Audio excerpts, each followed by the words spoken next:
Landlord chicken biryani. बहुत पहले एक गांव में भोलाराम बोलकर एक गरीब किसान रहता था। वो बहुत बुद्धिमान था और चतुर भी था, इसलिए जमींदारों के बाजू में ताकतवर बनकर और गरीब किसानों के लिए भगवान बनकर रहता था। उसी गांव में जगन्नाथ करके एक जमींदार रहता था। उस गांव के किसान सभी उस जगन्नाथ को ही अपनी फसल बेचते थे। जगन्नाथ बहुत ही कंजूस और लालची था। किसानों को बराबर भाव नहीं देकर सताते रहता था। इससे वो लोग कभी भी गरीबी से कभी उबर नहीं पाए। एक बार भोलाराम जगन्नाथ को अपनी फसल नहीं बेचने का निर्णय लेता है और फसल हाथ में आते ही पड़ोस के शहर में जाकर अपना धान बेचकर आए हुए पैसों से तगड़े मुर्गे खरीदता है और एक शिकारी को पैसे देकर 2 लोमड़ियां भी हासिल कर लेता है। उन दोनों में से एक को रूम में बांधकर दूसरे को संकल से बांधकर अपने साथ घुमाता है।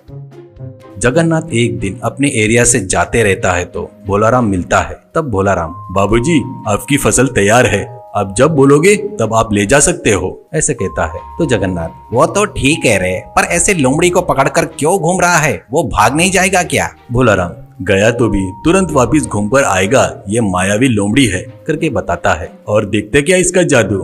कहते हुए भोलाराम उस लोमड़ी से कहता है, तू जाकर अच्छी मुर्गी लेकर आ, कहकर उसके गले की संकल खोलता है। संकल के खुलते ही वो बहुत तेजी से भागती है।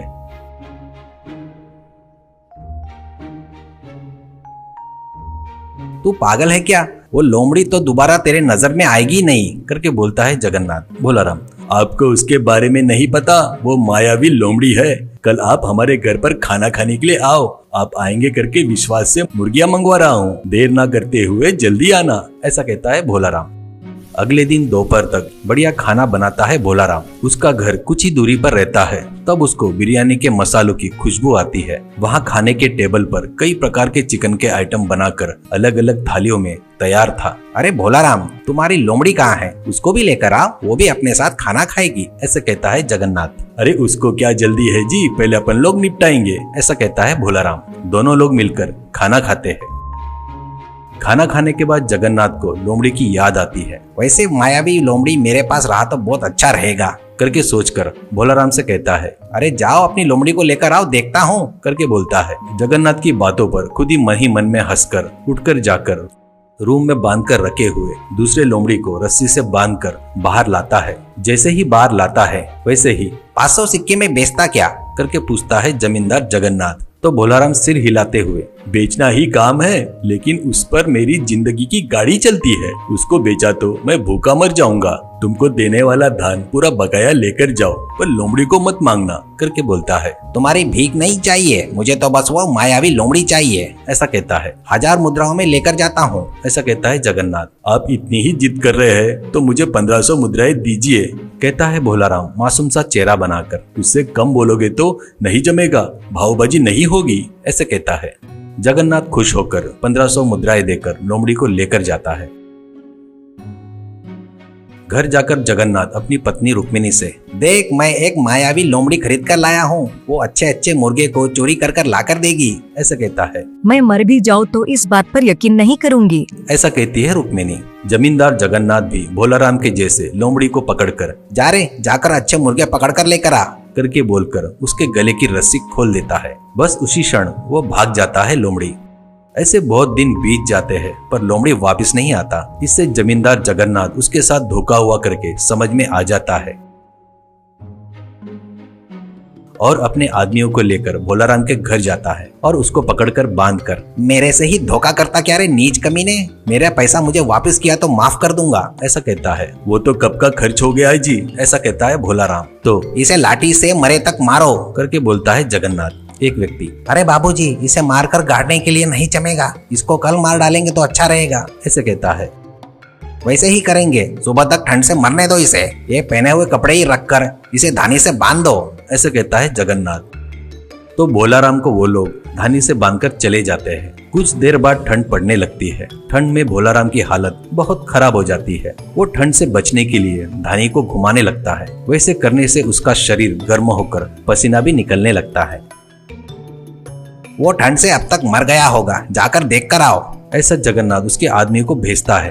वो जाकर देखकर आकर, मालिक वो ठंड से मरा नहीं और पूरा शरीर पसीने से भरा है और वो शरीर पर फूंक रहा है करके कहता है। इसमें कोई राज है सोचकर जमींदार उसके पास आकर, अरे भोलाराम, इतने ठंड में तुझे इतना पसीना कैसे निकल रहा है? कहता है तो हंसते हुए, बगैर किसी कारण से किसी निरपराधी को सजा दिए तो क्या होगा बाबूजी? मैंने तुमको जो लोमड़ी दिया था ना, वो सचमुच मायावी थी। तुम उसको किसी कारण से गुस्सा दिलाए होंगे, कहीं उसकी महिमा पर तुम्हारे घर वालों ने विश्वास नहीं किए होंगे। वो बात पता चलने पर वो फिर से नहीं आएगी, वैसा ही कुछ हुआ होगा, ऐसा बोलता है जगन्नाथ। तो फिर इतनी ठंडी में तुझे पसीना कैसे निकल रहा है? इसका राज क्या है? करके पूछता है। नजर के सामने दिख रहा था तो उसे आप नहीं माने। मैंने जो कपड़े पहने हैं ना, इसे आप क्या समझ रहे हो? ये भी बहुत चमत्कारी है। ये पहने तो ठंड में गर्मी लगती है और गर्मियों में पहनने से ठंड रहता है, करके बताता है भोलाराम। तो वो कपड़े को 500 मुद्रा में बेचता क्या? करके कहता है जमींदार। कृपया करके भावबाजी मत करो, ये हमारे दादाओं के जमाने से आ रहा है। मैं इसे किसी भी कीमत में नहीं बेचूंगा, ऐसा कहता है भोलाराम। वो मुझे चाहिए, बदले में 1000 मुद्रा ले ले, ऐसा कहता है जगन्नाथ। तुमको ये उतना पसंद आया तो इसके 2000 मुद्राएं दे दो। ये तुमको दे दिया तो मैं ठंड से मर जाऊंगा, ऐसा कहता है भोलाराम। जगन्नाथ उसको मांगे उतने पैसे देकर उससे वो शर्ट लेकर घर में जाकर धोकर सुखाता है। बाद में ठंडी में सिर्फ शर्ट पहनकर अपने ससुराल जाता है। वहाँ बहुत ठंड पड़ती है, वैसे उसको देखकर सभी हंसते हैं। भोलाराम ने उसको फिर से धोखा दिया करके उसको समझ में आ जाता है। इस बार भोलाराम के झांसे में नहीं आऊंगा करके और उसको मरवाऊंगा करके निर्णय लेता है। उसके आदमी फिर से भोलाराम को पकड़कर लाते हैं। इस बार जगन्नाथ उसको एक बोरे में बांधकर समुद्र के किनारे एक पहाड़ी पर ले जाता है। वहाँ पर एक पेड़ की डाल समुद्र के ऊपर थी। बोरे के उस डाल से बांध देते हैं। फिर जगन्नाथ चिल्लाकर, अरे उस डाल को काट दो, इससे छुटकारा मिल जाएगा, ऐसे कहता है। तो उसका नौकर कुछ देर तक उस डाल को काट कर, मालिक ये डाल बहुत मजबूत है, इसे काटने के लिए बहुत समय लगेगा, मुझे बहुत भूख लगी है, खाना खाकर आता हूँ फटाक से, ऐसा कहता है जगन्नाथ। मुझे भी भूख लगी है रे, ये कहाँ जाएगा, ले चल खाकर आएंगे, करके वहाँ से निकलते हैं। वो जाने के बाद भोलाराम मुझे नीचे उतारो करके चिल्लाता है। इतने में जगन्नाथ के ससुर जी लाल किशन अपनी लड़की को देखने के लिए उधर से आ रहा था। वो आवाज सुनकर कौन है करके चिल्लाता है। भोलाराम उसकी आवाज पहचान लेता है। उसको कुबड़ है करके भोलाराम को पता भी था और कोई भगवान जैसा आया है सोचकर, नीचे उतारो बाबूजी, मेरा कुबड़ गया है करके बोलता है। लाल किशन कुबड़ गया क्या करके बोलता है। तो आपको पता नहीं होगा, इस बोरे में बैठे तो कुबड़ ठीक हो जाता है। मुझे उतारो, आपको ही पता चल जाएगा। हमारे लोग अब तक आ जाने को होना था, पता नहीं क्यों नहीं आए। फिर से यह बोरा ले जाकर जिनका है उनको दिए तो वो लोग 1 घंटे के 100 मुद्राएं नाक पकड़कर वसूल करेंगे, ऐसा कहता है भोलाराम। वो बात है क्या, मुझे भी कुबड़ है, मुझे भी थोड़ी देर बैठने देता क्या, तेरे को 100 मुद्राएं देता हूँ, ऐसा कहता है लाल किशन। तो भोलाराम कैसे तो भी करके बोरे से बाहर आकर लाल किशन को उस बोरे में फिर से पेड़ के डाल को बांधकर अपने रास्ते से निकल जाता है। बाद में जगन्नाथ अपने आदमी के साथ आकर पेड़ के डाल को काटकर समुद्र में गिरा देता है।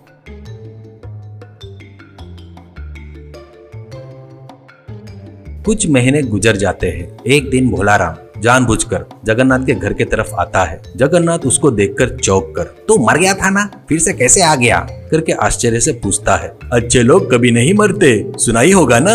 मैं समुद्र में गिरते ही समुद्र के राजा के सिपाही आकर मुझे लेकर गए। समुद्र राजा ने मेरा अच्छा आदर सत्कार करके अपने राज्य में ही रहने को बोले। मेरी अप्सरा जैसी लड़की से शादी कर दिए। वहाँ पर सब अप्सराएं हैं। वहाँ पर जिधर देखो उधर सोना हीरे मोती है। वहाँ पर उनको खाने पीने के सिवा और कोई काम नहीं है। मैं काम करने वाला हूँ, मुझे वहाँ पर ठीक नहीं लगा, इसलिए चले जाता करके समुद्र राजा को बताया। वो नहीं बोले। मैं मुझे जाना है करके बताया। उन्होंने कहा जब दिल करे तब आ जाना और अपने खास दोस्तों को भी लाते रहना करके बताए। मेरी पत्नी को साथ लेके चलता बोला तो वो इस दुनिया में नहीं आती बोली, ऐसे कहता है भोलाराम। अरे ये तो पागल है, बेवकूफ है। मैं तो वहाँ के सभी औरतों से शादी करके राजा को वहाँ से हटाकर मैं राजा बन जाता था करके सोचता है जगन्नाथ और भोलाराम से। अरे तुझे पुण्य मिलेगा रे, एक बार मुझे उस दुनिया में लेकर चल। ऐसे कहता है। भोलाराम पहले नहीं मानता, बाद में जबरदस्ती करने से मान जाता है। आप ये बात बाहर किसी को मत बताना, चुपचाप मेरे साथ आओ, नहीं तो हम लोग भी आएंगे करके सभी लोग पीछे पड़ेंगे बेवकूफ। कल सुबह 2 नाव तैयार करके रखता हूँ करके कहता है भोलाराम। अगले दिन समंदर के किनारे में 2 नाव तैयार रहते हैं। एक लकड़ी का था और दूसरा मिट्टी का था। जगन्नाथ के आते ही उसको मिट्टी के नाव में चढ़ाकर वो लकड़ी के नाव में चढ़ता है। दोनों नाव समुद्र में बहुत दूर जाने के बाद भोलाराम अपने चप्पू से जोर जोर से अपने नाव पर मारते हुए, इसकी आवाज से समुद्र के दूत आएंगे, ऐसे कहता है। जमींदार जगन्नाथ इधर उधर देखकर ज्यादा देर बर्दाश्त नहीं कर पाता। मेरे नाव पर मारे तो आवाज ज्यादा आएगा करके खुद के नाव पर चप्पू से जोर जोर से मारते ही वो मिट्टी का नाव टूटकर जमींदार जगन्नाथ समुद्र में डूब जाता है। भोलाराम हंसकर अपने नाव से वापिस आ जाता है।